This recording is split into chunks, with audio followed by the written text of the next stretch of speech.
حضرت انس بن مالک حدیث کے راوی، میری طرف دیکھیے گا، حضرت انس بن مالک حدیث کے راوی ہیں، توجہ کرنا۔ کہتے ہیں ایک بی بی حضور کے پاس آئی، اپنا علاقہ چھوڑ آئی، آ کے کھڑی ہوئی تو اس نے کہا حضور میں خاندان بھی چھوڑ آئی ہوں، سسرال بھی، میکا بھی، ننیال بھی، ددیال بھی، میں ہر ایک کو چھوڑ آئی ہوں، میں جائیداد والی تھی وہ بھی چھوڑ آئی ہوں، مال دولت بھی چھوڑ، ایک میرا بیٹا تھا جوان وہ میں ساتھ لائی ہوں۔ سونیا یہ آپ کی نوکری کرے گا اور میں حضرت فاطمہ کی ڈیوٹی کروں گی، میں حضرت عائشہ کے برتن دھویا کروں گی، میں بھی نوکری کروں گی، حاضر ہے۔ فرماتے ہیں رسول پاک نے بچہ اصحاب صفہ میں رکھ لیا، اصحاب صفہ میں، اور بی بی کو نبی پاک صلی اللہ علیہ وسلم نے عورتوں کے ساتھ متعین کیا۔ حضرت انس کہتے ہیں وہ نوجوان بڑا پیارا، بڑا میٹھا، بڑا دھیما، بڑا وفاشار، وہ سبق اچھی طرح یاد کرتا، وہ نماز دلچسپی سے پڑھتا، وہ حضور کی باتوں کو غور سے سنتا، وہ رسیلا، وہ سنجیدہ، وہ کم گو، وہ میٹھا، وہ پیارا، کہتے ہیں بڑی دل کشا طبیعت، اس کی مقناطیسی سی شخصیت، طبیعت کھنچی چلی جائے اس کی طرف، بڑا حسین و جمیل وہ نوجوان۔ اس ماں بیٹے کے تذکرے ہونے لگے کہ بڑی جائیدادیں چھوڑ کے آئے، بڑے مال والے، انہوں نے بڑی قربانی دی ہے، ہر رشتہ ناتا توڑ کے رب رسول سے یارانہ لگایا ہے، اللہ بڑا بے نیاز ہے۔ وہ بچہ بیمار ہو گیا، شدید علیل ہوا۔ حضرت انس بن مالک فرماتے ہیں ہم قریب جا کے بیٹھے تیمارداری کرنے تو اتنا علیل ہوا کہ اس کا وجود کانپنے لگا۔ کہتے ہیں کچھ ہی دیر گزری تو اس نے کلمہ پڑھا، روح پرواز کر گئی، روح پرواز کر گئی، سننا روح پرواز کر گئی۔ کہتے ہیں نبی پاک صلی اللہ علیہ وسلم کو بلایا، حضور آئے تو آنکھوں میں آنسو۔ نبی پاک صلی اللہ علیہ وسلم نے سر پہ ہاتھ پھیرا اور پہلے حضور نے جملے ارشاد فرمایا تم غسل دو، کفن دو، میں خود اس کا جنازہ پڑھاؤں گا۔ پھر حضور نے فرمایا نہیں، اسے غسل نہیں دینا، ارادہ بدل گیا ہے، پروگرام تبدیل ہو گیا، اسے غسل نہیں دینا، کفن نہیں دینا۔ حضور کیا کریں؟ فرمایا اس کی اماں کو جا کے بتاؤ۔ یہ نہیں فرمایا بلا کے لاؤ، اماں کو جا کے بتاؤ۔ حضرت انس کہتے ہیں میں نے کوئی نرالا سے رنگ دیکھا، کوئی منفرد سے انداز دیکھا، ہمیں بھیج دیا اماں کو بلاؤ، اور خود نبی پاک اس کمرے سے نکل گئے، اور حضور کے آنسو بھی یکدم خشک ہو گئے، مزاج بدل گیا، پریشانی بدل، اماں کو بلاؤ اس کی۔ پتہ نہیں ارادہ ہے محبوب کیا ہے، ارادہ ہے خدا کیا ہے۔ کہتے اس کی اماں کو جا کے خبر دی، تو ماں کو تو بس کوئی اتنا بتا دے کہ بیٹا سائیکل سے گر گیا ہے، سائیکل سے گر گیا ہے۔ اماں ساری رات سوتی نہیں۔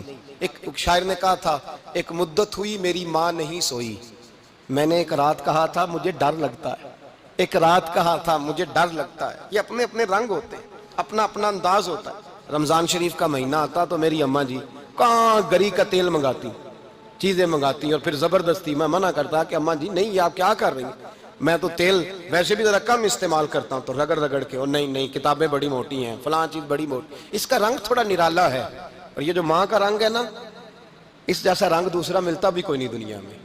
یہ اپنی مثال آپ ہی ہے۔ اماں کو کہا تیرا بیٹا، اماں ذرا دوڑی، گری، پھر اٹھی، پھر گری، پھر اٹھی، پھر گری، روتی ہوئی آئی۔ کہتے ہیں پیچھے وہ روئی، لیکن جب بیٹے کی میت کے قریب آئی تو اب نہیں روئی۔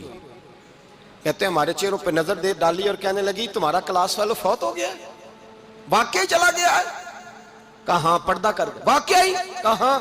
کہتے ہیں اماں نا زمین پہ بیٹھی، اور پہلے اس نے بیٹے کے پیر اٹھا کے چومے، پھر سینے پہ رکھے، پھر وہاں سے اٹھی اور ادھر آئی، سر سجدے میں رکھا اور دونوں ہاتھ اٹھا کے کہنے لگی اے اللہ میں دولت کے لیے ایمان نہیں لائی تھی، اے اللہ میں جائیدادوں کے لیے کلمہ نہیں پڑھا تھا، مولا میں تیری بارگاہ میں آئی تھی تو میں تیرے اور تیرے رسول کو مان کر آئی تھی، خدا بندہ میں نے میکے چھوڑ دیے، سسرال چھوڑ دیا، ننیال چھوڑ دیے، ددیال، وہ دشمن تھے سارے دین کے، چھوڑ کے آئی، میں نے آرزوؤں کا بڑا مکان بھی چھوڑا، خدا بندہ بیٹے نے جانا تھا، مجھے شکوہ کوئی نہیں، لیکن خدا بندہ اب میرے سارے کہیں گے تو نے کلمہ پڑھا تھا تو تیرا بیٹا ہی چلا گیا۔ اے اللہ کی اگر نے دل مسلم کی دل جوئی نہیں، تانا دیں گے بت کے مسلم کا خدا کوئی نہیں۔ اے اللہ میرا یقین کہتا ہے کہ اگر تو مارنے پہ قادر ہے تو زندگی دینے پہ بھی قادر ہے۔ خدا بندہ کافروں کو راضی نہ کر، وہ خوش ہو جائیں گے، وہ مجھ پہ تانے کسیں گے، پھپتیاں کسیں گے۔ اے عرش کے مالک رحمت کا دروازہ کھول، میں تیرے نبی کی بارگاہ ناز میں رہتی ہوں، نظر فرما۔ حضرت انس بن مالک فرماتے ہیں ایمان، یقین اور استقامت کے ساتھ اس بوڑھے نے جب دعا مانگی تو ہم نے مسجد نبوی کے صحن میں عجیب نظارہ دیکھا، ایک ماں نے دعا مانگی تو بیٹا اٹھ کے بیٹھ گیا، کہتے ہیں بیٹا اٹھ کے بیٹھ گیا، کلمہ پڑھ تو وہ اٹھ کے بیٹھا، ماں نے سینے سے لگایا اور ماں اور بیٹا نعرے لگانے لگے، لوگوں سنو، قرآن بھی سچا، اسلام بھی سچا، اللہ بھی سچا، یہ مسجد نبی سچوں کا گھر، اور سب سے بڑھ کے اللہ کا رسول سچا، اللہ کے رسول سچے، محبوب سچے، مسجد میں رہنے والوں میں سب سے بڑھ کر سچے، رسول کائنات صلی اللہ علیہ وسلم کا دین سچا۔ فرماتے ہیں رسول پاک کو خبر دی تو محبوب نے مسکرا کے فرمایا میرے رب کی طاقتیں بڑی زیادہ ہیں، ان اللہ علی کل شیء قدیر، اللہ کی طاقت بڑی ہے۔ ایمان تھا، یقین، استقامت، بچہ اٹھ کے بیٹھ گیا۔ حضرت انس کہتے ہیں وہ حضور کے زمانے میں بھی حیات رہا، وصال ظاہری کے بعد حضرت ابو بکر کے زمانے میں بھی موجود رہا، عمر کے زمانے میں بھی موجود، حضرت عثمان کے زمانے میں اس کی ماں کا انتقال ہوا، اس نے اماں کو دفن کیا، اور ماں کے بڑے عرصے کے بعد اس نے پردہ کیا۔ جب ہم اس کی طرف دیکھتے تھے نا، دیکھتے اس کی طرف تھے، پر ہمیں اس کی اماں کا ایمان یاد آ جاتا تھا، ہمیں یقین، او بھائی کبھی تو نے رب کریم کی بارگاہ میں سر سجدے میں رکھ کے مانگا ہی نہیں، تو کبھی آیا ہی نہیں، ورنہ اس کے دروازے سے کوئی خالی جا سکتا، سوال ہی نہیں پیدا ہوتا، کوئی خالی جائے، کوئی جاتا ہی نہیں، وہ بھیجتا ہی نہیں، اس کا انداز ہی نہیں، اس کا یہ کریمانہ انداز ہی نہیں، وہ بھیجتا ہی نہیں، وہ تو نواز دیتا ہے۔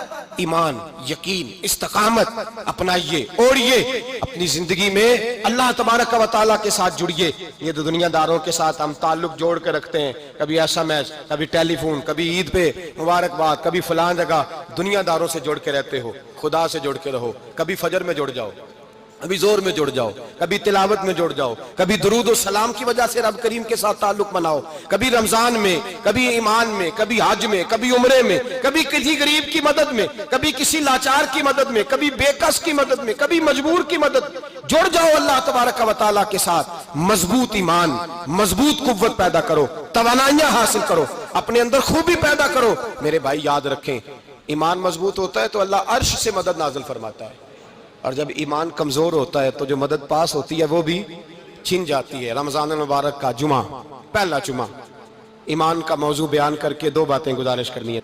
ایک وعدہ کیا میرے نبی پاک نے، ذرا ایک تجربہ کریں تو صحیح، اس پر بھی ذرا تجربہ کریں، یہ 8 دن یہ نسخہ آزمائیں تو صحیح۔ رسول پاک نے فرمایا تو نماز پڑھ، تیرے نبی کا وعدہ ہے تیری روزی میں برکت ہو جائے گی، اس کو ذرا آزمائیں تو صحیح، آزمائیں تو صحیح۔